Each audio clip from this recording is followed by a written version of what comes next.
Welcome to the Unzip Mind podcast. My name is Nick Smith. I'm here with Greg Minicus and Dylan Jessen. Hello, gentlemen. Welcome, guys. Welcome. Good to see you. It's nice Good to see be back. you.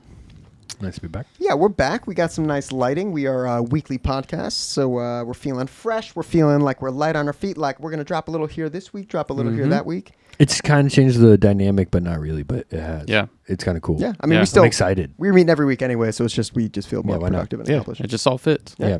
Yeah. Yeah, I'm excited. So what are we talking about today? Today it's a little last couple topics been pretty heavy. You know, we were talking about trauma. If you didn't catch them, hop on over there and listen to them first. But today's a little bit lighter, but not so light. Yeah, Still not very that prevalent. light, We're going to talk yeah. about detox. And talk about how that kind of presents with different substances and not to say that that's lighter, but it's much.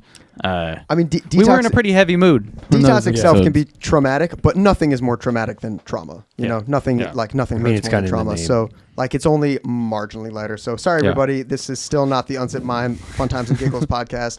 We are talking about mental health, and There'd you know, be very few of those complete. Well, why did we actually. decide to talk about detox today? I think it really kind of lays the groundwork for a lot. It's kind of the bones and structure of understanding what detox is to really understand some other topics that we want to go over and other things we want to talk about. Yeah, because it's the side effect of addictions. Yeah. Is Yeah. detox, right? Yeah, It's, you it goes hand in hand. pretty much never detox unless it's very uncommon that a person is detoxing from a substance that they're not addicted to. I would say most detoxes are from substances that are being abused, like alcohol, various medications. Yeah, whether willingly or not willingly. Yeah, Because I mean, we're going to talk about it here later, but like benzodiazepines and stuff, like what you're prescribed. that's true. You know what I mean? And that, I guess, what caused the whole opioid epidemic and stuff is like these things are coming from doctors and like healthcare professionals. So Yeah, you're that's taking true. them, but then in their creation, in their what they are, they create an addiction. They create a behavioral, like not only a behavioral, but a psychological addiction. Yeah. And then Neurochemical addiction. Then you got it's- detox. It's true. It sucks. Like, people think of addiction as something that there was an element of choice, like someone enjoyed a certain substance, so they started using it and abusing it, and then their body became dependent on the chemical. But a lot of people who get addicted to like pain pills, especially opioids, got there through prescription because they had an accident or something like that. They're in a Surgery. car wreck, Car or they wreck, got yeah. injured on the job, something. Yeah. They have surgery, knee and then, surgery. And then we've talked about it. And not to get too far away from the topic that we just started, but like that's where the downward spiral comes because your prescription goes away, but you're addicted to the substance and Yeah. that feeling, Yeah. and then you have to self-medicate, and how you self-medicate is through street drugs, and then it's just this really bad cycle. And this then is- at the end of it is detox. And it's not Yeah. to say that opioids are inherently bad. No. We are like there are some. There's dangers. I think there are some medical There's practitioners risks. who have this like really harsh stigma about opioids because there's this crisis, so they're very hesitant to prescribe them. I think they're helpful for a lot of people. I assume they're helpful for a lot of people. Obviously, they're heavily abused, so I'm not going to make a blanket statement, but there's no support. Like if you're prescribed opioids, especially a high dose, if you had a very like painful surgery, in, like a sensitive area that you can't like keep your weight off of or something, like you got to be on a fairly high dose, and then where's the support when you come off? And a lot of people don't have that, and so they fall into addiction. It's it's a real shame. Yeah, and it's really the commonality of it. And I think when people hear detox, they initially think, like we'll talk about alcohol and benzos and opiates, but I mean, you can be changing medications. You can be detoxing off medications that you've been prescribed for years. Yeah, that's true. I've been taking my ADHD meds for years, and recently got off those meds and kind of restarting, and I, for sure for like a month went for a period of detox. It's not. It's a little different. It's not the kind of detox that we'll talk about of like really intense crisis, life-threatening It has like medical detox. dangers. Yeah. Yeah, Um, not the detox your body from the harmful chemicals Not and like- stuff. Yeah. The fruit or Yeah. like what like Those like juice detox juice diets detoxes of, like, and stuff. Yeah, That's we're a not, little bit we're not different. referring. right, yeah, we're not like referring a juice to, cleanse. Yeah, Yeah, we're not Yeah, referring no. to nutritional detoxes, which are really good for you, and your body needs that.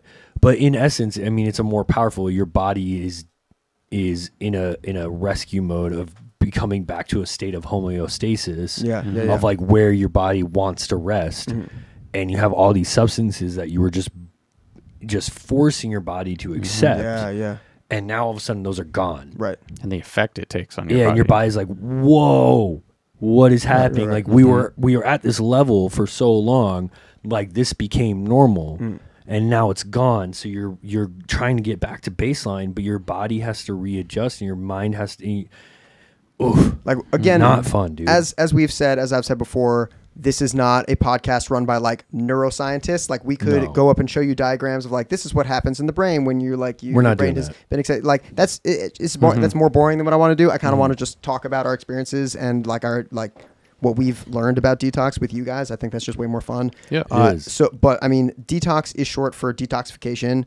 When you've been ingesting a substance that has some kind of toxic element to it, eventually the body becomes adapts to it, and it's not like the first drink that you have is going to mess you up way more than the 10,000th drink if you've been drinking steadily, because the body's adapted to it. You're going to develop tolerance, and that's not just tolerance to that makes it so that you have to drink more or use more in order to get the effect. That's also tolerance to like the side effects. So like if you're a consistent drinker, your hangovers probably won't be as bad as if you just you almost never drink and then you drink a whole bunch in one night. You don't have a hangover. You don't even have hangovers? When you're drinking, you don't let that happen. Yeah. Oh right. Well, yeah. Fair You just enough. keep drinking. Yeah. No, that's fair. But like, But I get what you mean. Like when someone I who do, never yeah. drinks and then they're just like On the couch, wrecked, vomiting. you know, like their gut too, which your makes gut's it just more not ready for scary that. because then you don't realize the effect. Because usually, I would say the formula for detox, in a very scientific sense, is quantity and length of time.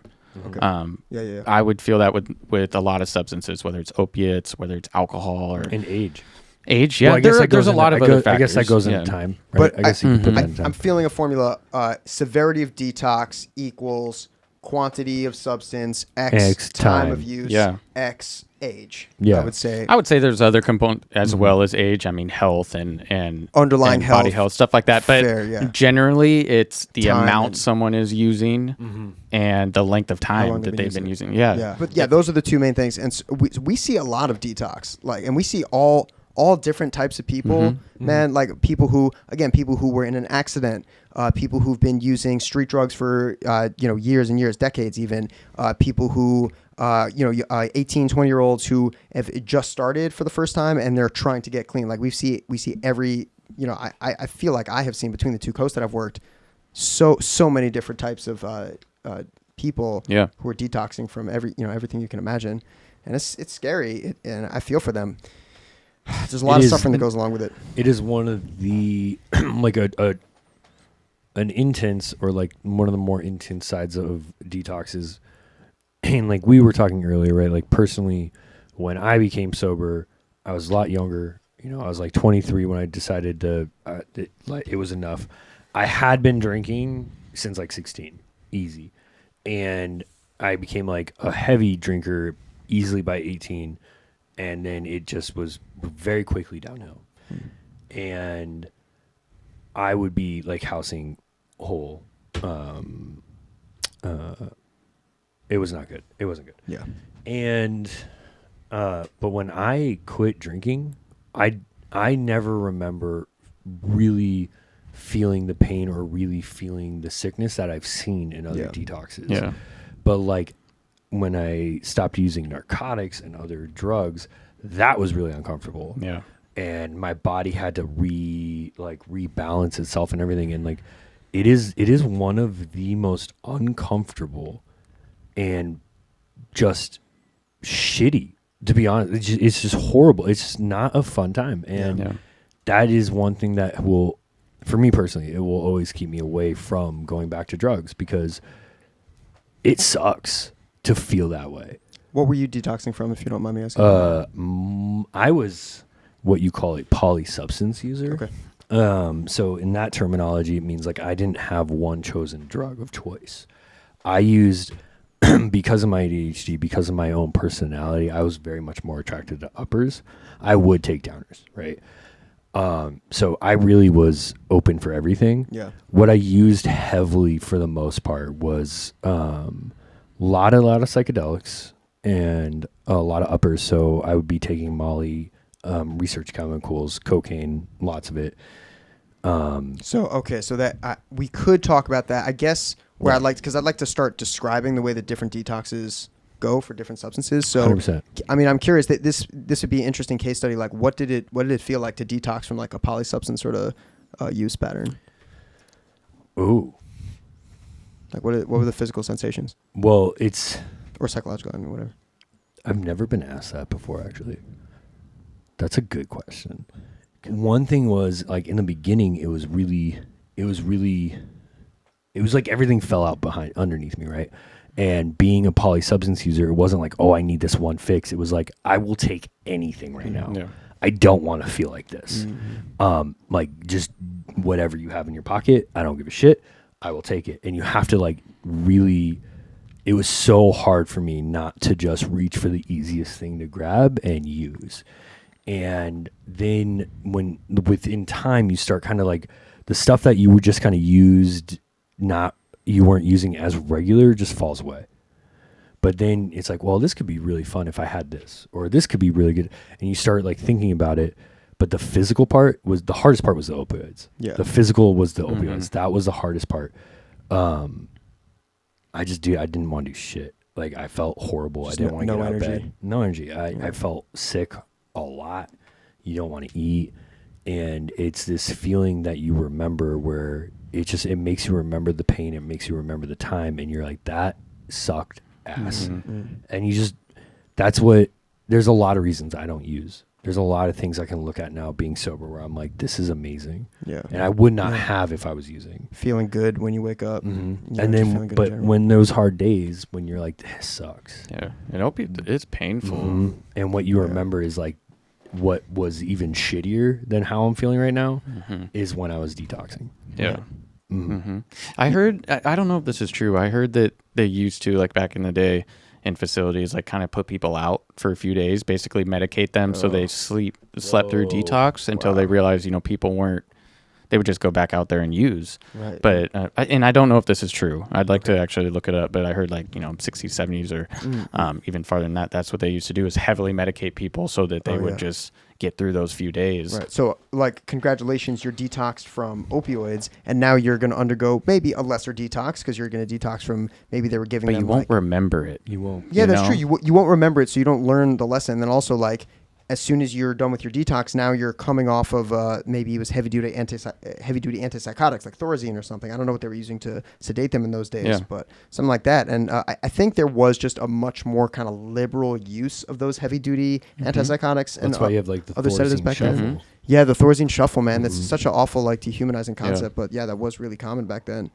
I mean, but those 3 days are hard. Like when we have patients who are detoxing from opioids, we usually have something to say about like this 3-day period. Can you say more about that? Because there have been some times when you've like, right, you too, Nick, but there have been some times when you're telling me about interactions you've had with patients where you're like, look, day 1 is going to be like this. Day 2 is going to be like this. Let's just get you a warm blanket, or let's get you a blanket and a hot cup of tea. So like, what is the progression in your experience? Well, most like detoxes you're looking at 3 to 5 days of a detox, like the hard part, and like the hardest part of a detox is those first like 3. Right. Mm-hmm. And like a lot of times, like when I'm relating or talking to patients and helping them through, it's like, so you're riding a wave. Mm-hmm. It's going to suck. Like you don't tell like. The biggest thing is like when people are trying to pacify somebody who's in pain is like, oh, it's gonna be okay. You're gonna get through it. No, for sure. This is gonna I want to slap you right now for telling me that. You can't talk around it. No, and it's like, this is. Yeah, I'm gonna be honest with you. This is gonna suck. That's what I say too. Yeah, I find that like so. I also take that approach. I'm like, I'm so sorry. This sucks. Like you are suffering right now. Mm-hmm. What can I get you? And the answers vary. Sometimes people are very cold and they just want to pile blankets on. Sometimes they're sweating. Sometimes they'll oscillate between the sweats and the chills. Mm-hmm. Sometimes they'll sleep. Sometimes they can't sleep. Yeah. They're restless. And that's the thing. And it's like, whatever you're like, don't fight necessarily. Yeah. Like I understand like it's uncomfortable. You got to ride that wave out. You have to accept it too, and like reflect on it, and that's the hard thing to do.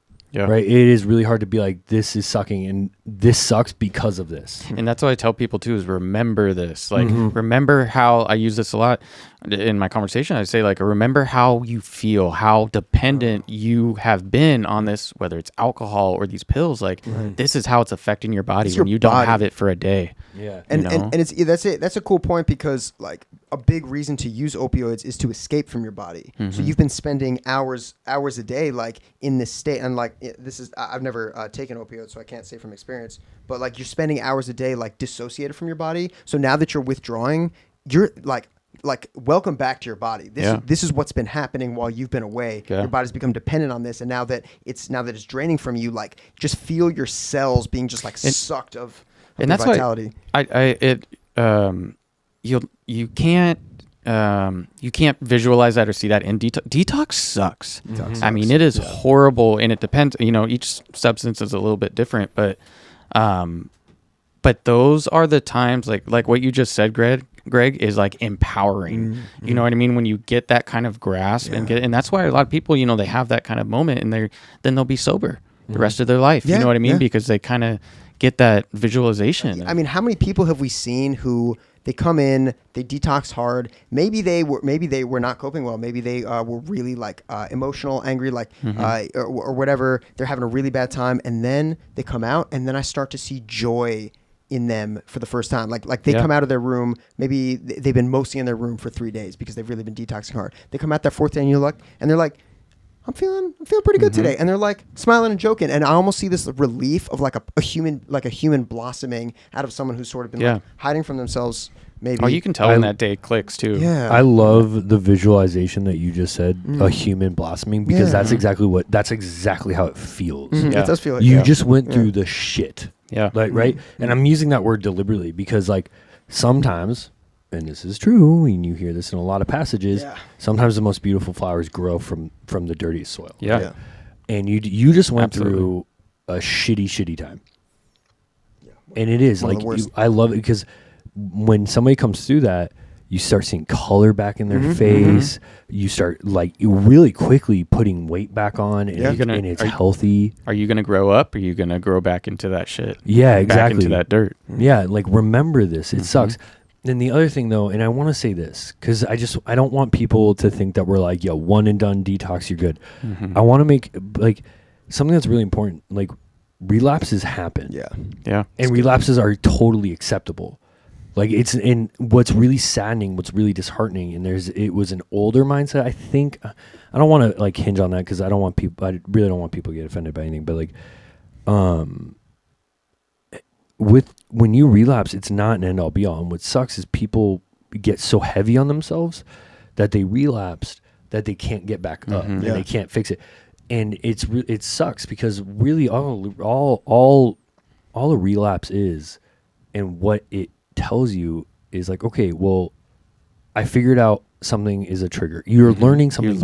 Either something triggered you, or you learn that I need to change a new coping skill, or whatever may it be. That relapse taught you something, and the fact that it's a relapse means it's not an end all be all. You're willing to go get help. You know this sucks, so just go jump back on that horse. No matter how much time you have. If you made it a week and you relapse, cool. You know you can make it a week. Now make it a week and a day. That needs to be like very explicit that relapses happen. If you're on the path to recovery, like it's a bumpy road, you go up and down. Like it's easy. Hard. It's going to be really hard, and it's easy for me to say like, oh, it's a bumpy road, you go up and down, because I've never experienced detox, and so I can just say it. So I don't feel that authoritative to say to someone like, oh, that's okay, just go try it again, just go through detox all over again if you relapse. Like I know it's really hard, but like it should be recovery should be viewed as probably not linear like this. It's probably going to be more like this, and there will be pits and troughs, but maybe, or like peaks and troughs, but maybe. If you're lucky, or if you're working hard at your recovery, and if you have like social support and you're lucky, each relapse can be not as bad as the last one. Maybe you don't go as far down the rabbit hole, and maybe one day there are no relapses, or you're done relapsing. I know there's a high percentage of people with addictions continue to continually relapse and continue to go into treatment, but also like a not insignificant of people with addictions get clean and stay clean forever. Yeah. So like there is hope. It does work. There's a psychological aspect to that, and I think that's an important note when we talk about detox too, is like it's not always just physical. There's a huge mental component to that.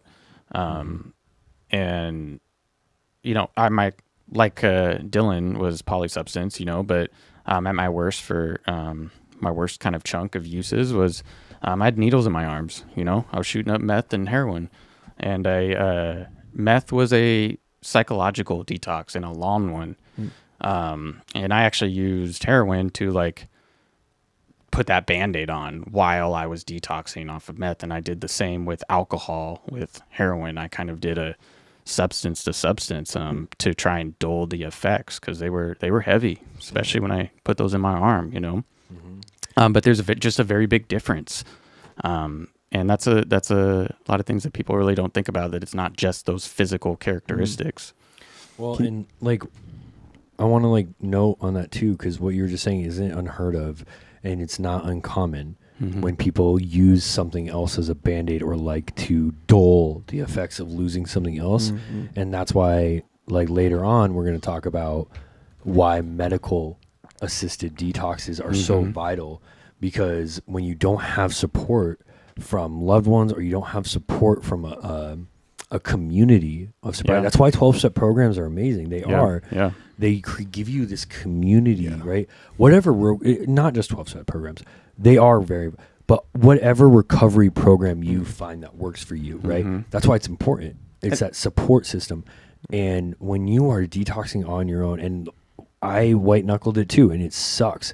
I white-knuckled it until a very dear individual to me saw what I was going through and picked up on it, because he himself has gone through it, waited till everybody left the locker room that we are in, and reached over and went, there's a place you can go. Yeah.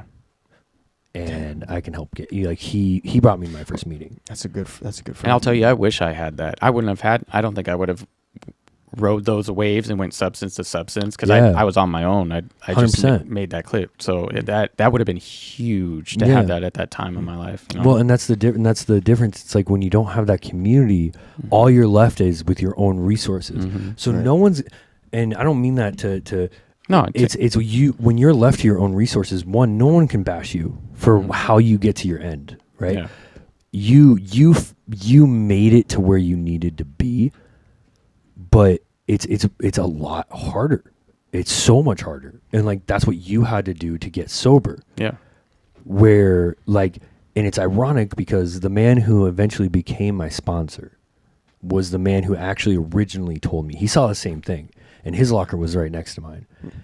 And he reached over and he told me about AA and approached the conversation about it. And my response was, no, it's okay. Like, my dad went through that program. It doesn't really work. It's all right. I don't know if that's for me. I got this. And I told him, I don't want to sit around a table and listen to war stories. That's not what it is. Once I opened my mind and my heart to it, and I sat in it and I really accepted what it was. And when my friend leaned over and informed me about it, I was a little more accepting. And I'm very grateful for it, because it changed my entire trajectory. But the difference was, because when I quit, right, I actually started going to AA for just alcohol, and I didn't have a problem for narcotics. I was very open. No, I'm fine. Yeah, come to be, I'm an addict, right? Yeah, I mean, social support and having a community to support you in your recovery is huge. I mean, for recovery from mental illness too, like both of those, you really do need some support. Well, yeah, and it was the community, and that night I was just talking about previously, like with the pills, it's the mix of that realization and the community that I had that was like, oh shit, it made me realize my behaviors. And I was like, I'm an addict. That's huge. And like, if you're detoxing from something and you have these cravings, like, it's so much easier to just go for it and indulge in it and just say, it when there's no one around you who care, who's like faces you can see who care about Keeps you accountable. Yeah. It does keep you accountable. And like accountability isn't necessarily the goal. It's not the person's goal. They just are looking at you with care. They like, you don't want to see the disappointment. Not even disappointment. It's not even about living up to expectations. Someone cares about you and they don't want you to hurt your body with something that you know and that they know is going to hurt your body. So it's not even about accountability, although that's sort of like a good side effect of it. And I don't know about you, Nick, but near the tail end of my stuff, that's what you start realizing. Like, I'm hurting, not just myself. Like, this sucks. I'm hurting those closest to me. Yeah. And so you felt like you didn't have anyone when you were coming off of meth. So, and you said your detox you felt was more psychological than physical. So what did that look like for you, that detox? Detox was pretty rough. I had one of those moments where I kind of looked around. It was kind of similar what you've explained, Dylan. I looked around and I was in this dirty garage where it's, it was like a meth den, really is what it was. And this is, I was 19 years old. It's young. And just slamming, shooting up, multiple times a day. And just not that, I had loving mom and, my stepdad at home. And, it's not like I had a broken kind of home there. I chose to just kind of, run these streets a little bit because I got too wrapped up in drugs, but the detox, when I had that like moment and made that decision, the first thing I did was text my mom, and I put everything on blast when that kind of like clicked in my mind, because that's part of it, right? Part of it is hiding your addiction and hiding what you're doing, to the ones that do love you, and so put that on blast, and I went home and did a quote unquote like detox, didn't use. And so of course a lot of times with stimulants, you're going to sleep for a day or two, but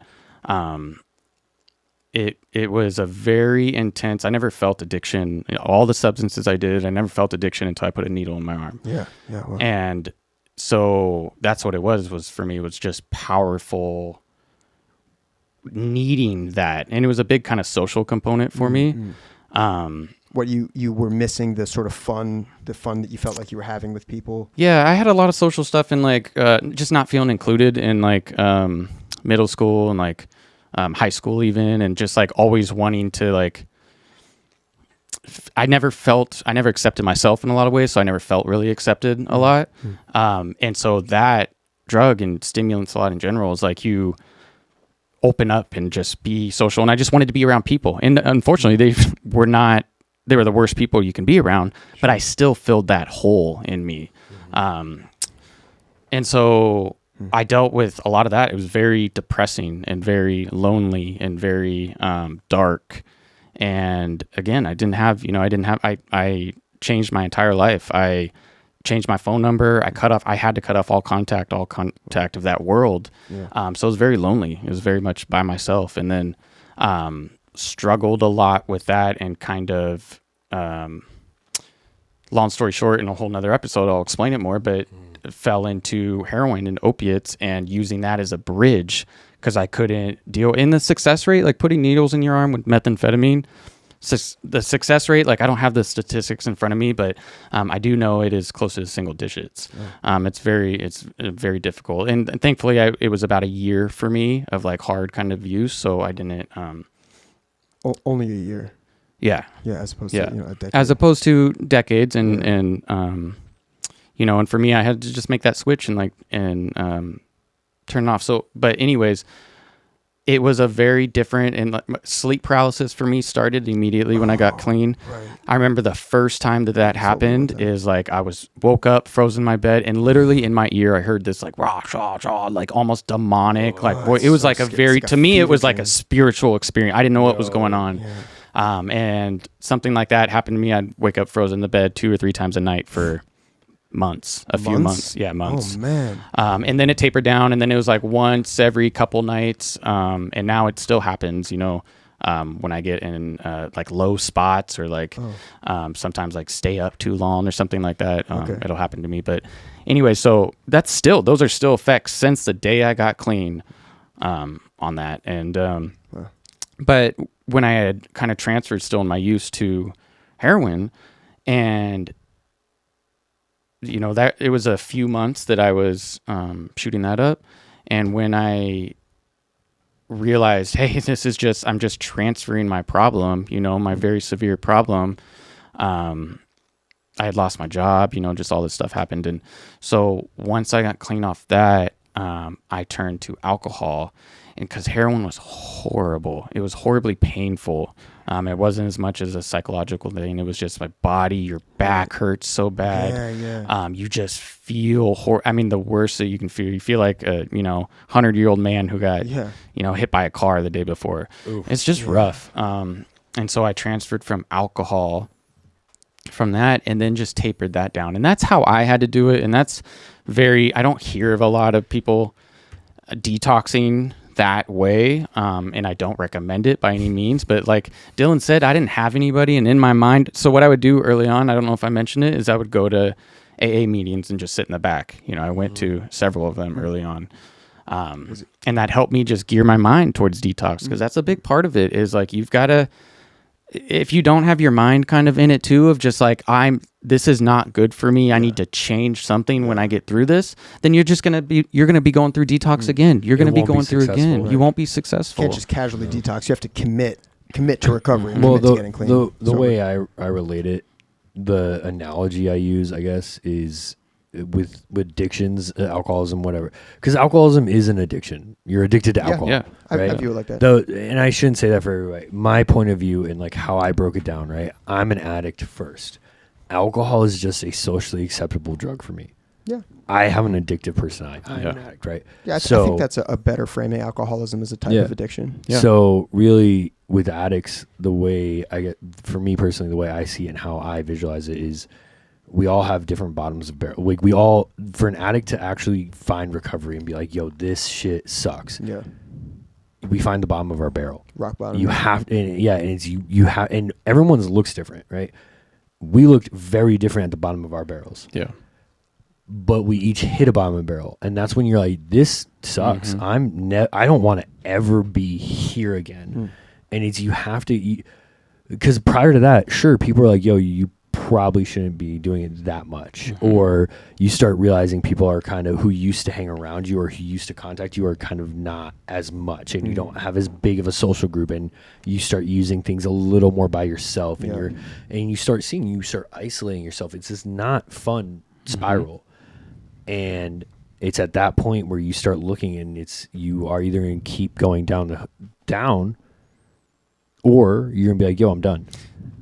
No one can tell you. Yeah. No one can tell you. You have to tell yourself. You got to steel yourself for that. And that's what I love, those little interactions. You get certain, in our field, you'll see reoccurring patients, ones that go out there and use and come back for detox. But there's something I want to say about it is, I put those in check so quick when they're expressing that shame, because they're back. They're back. They know how horrible it is. They know how riding those waves, and they have all that internal shame. And then they're expecting other people to shame them as well. You know what I mean? Like, that's just naturally because they feel so much shame. But I love having those, like, no, you're back. You know what I mean? Like, you've only been out there a month. Like, you know how hard it would have been after 2 months. Like, you're back in these doors. Like, you'll ride these waves. Now you know. Yeah. You know that. Well, and you can use that time to reflect of, like, what did you do to stay sober or, like, clean for that month? Like, what worked. Yeah, what worked. Yeah. So, cool. So now we know what was working. We found out what didn't work.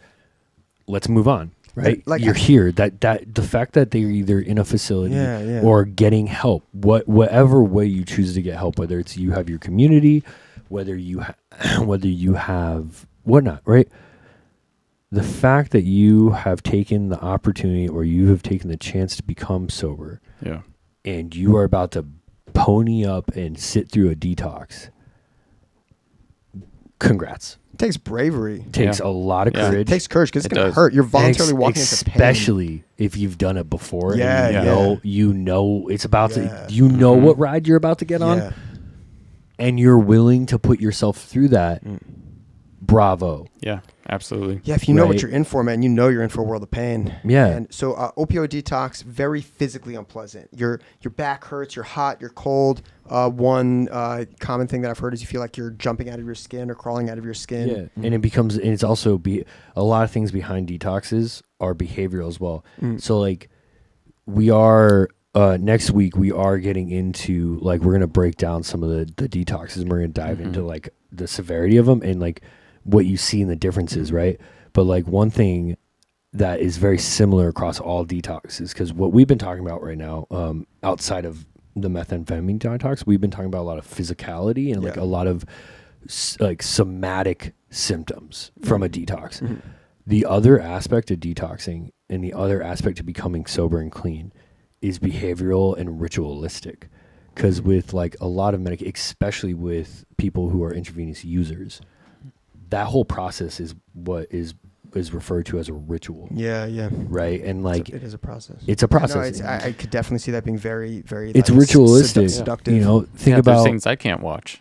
Yeah. Sure. So it becomes a behavior. So then the other part of detoxing is what do you do to change that behavior, or what do you do to like fill that void that now is going to be there because you're not doing the 30-minute ritual of setting up your kit and whatnot. Smoking right? cigarettes, a good example. Yeah. You know, Super good so example. much of that is a ritual, the social aspect. It's stepping not outside. a vape pen doesn't work for a lot of folks Yeah. because it's that part of that lighting.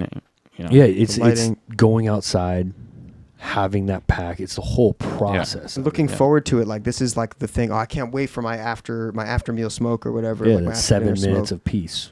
Yeah. So I mean, that's definitely something to talk about. Specifically, so benzos. Part of the reason I brought up benzos is because DTs is something that we were going to talk about. Benzos and alcohol. We DTs. we take a intermission.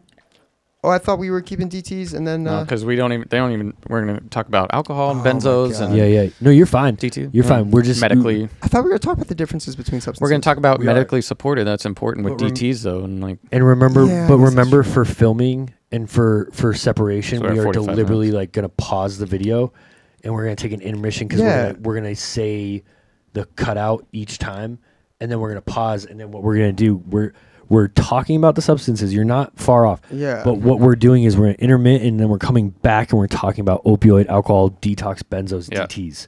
I thought that That's was. gonna be we haven't even talked after. about alcohol detox. No. I thought Yeah. this was all the first topic. No, Or the- this is that was all the everything. No, first that's why I've been episode. saying. That's why I was like, we're going to talk about it next time. That's why. Then, yeah, And we that's should why I probably just cut- and that's why I cut all did the that. whole thing. Like when we come back, we're gonna talk Yeah. about all three of Yeah. them. I had one job, which is. I love you. That's was to okay. do the We can I cut love it in you so whenever and much. just be like, so next week we're going to talk about, you know what I mean? Because both audio and video can have So that Mount cut Hood it in. Magic is really good. So, all right, yeah.